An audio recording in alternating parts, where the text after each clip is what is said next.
It's about time for an Old Hobo channel update. It's been a very slow summer, and you can see based on the quality of the ideas here,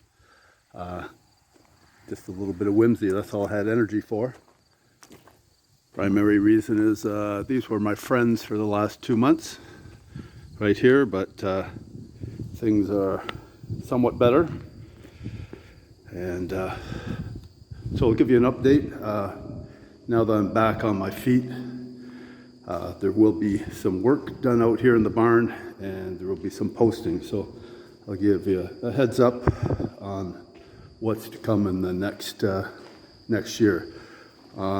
With regards to the Old Hobo houseboat, one thing that is happening coming this week is the boat is coming off the trailer. The trailer is going for an upgrade to a friend's who's trailer guy. That's his expertise. He's going to upgrade from 8-inch to 10-inch rims with electric brakes.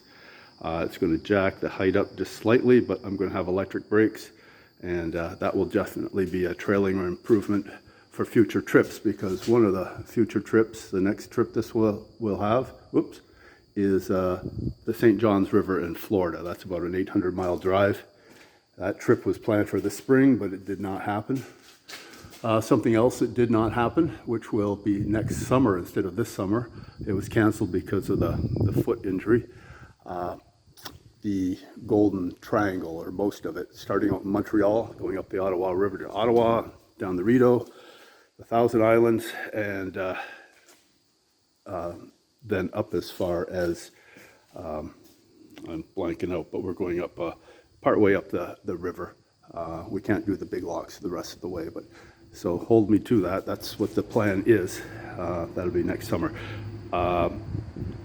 Other thing is here on the motor. I've gone through a series of videos on the motor. The motor's still misbehaving. It gets to a sharp cutoff, ignition cutoff at 4,200 RPM. So the motor is going off and it's going to a shop. So it's something there where the computer is saying, I don't like what I see, cut off. So that's the future there. What I'm most, so that'll happen in the next week. I'll get these two things off, and I'll give a report on the trailer later, and eventually on the motor. It might be next spring when I can get it in the water. We'll give an update on that. It'll be put to the motor playlist. The way the channel's structured is we do have a Hobo houseboat playlist, and we've got one on motor repair, my little adventures. Not that I'm an expert, it's just what I learn along the way. We also then have the SunRay rebuild, and this was the free boat and trailer I got along with this motor, which is what I really wanted. So during the winter, so it was gutted last September, then it had surgery and it sat for a long time. This winter I had enough energy. I redid the transom, glass and plywood. The inside is gutted. I don't know that there will be enough light here, but the stringers are already pre-cut. It's really, you can't see in there. Stringers are fitted. They just have to be puttied in place and glassed, and then the floor. So this is an ongoing adventure. So I'll be working on this next month and in September, and maybe early October, I'll give an update on how things are going there. So please take a look at the channel if you want to follow this, subscribe, and you'll get the notifications for any new videos that come along. Okay, thank you.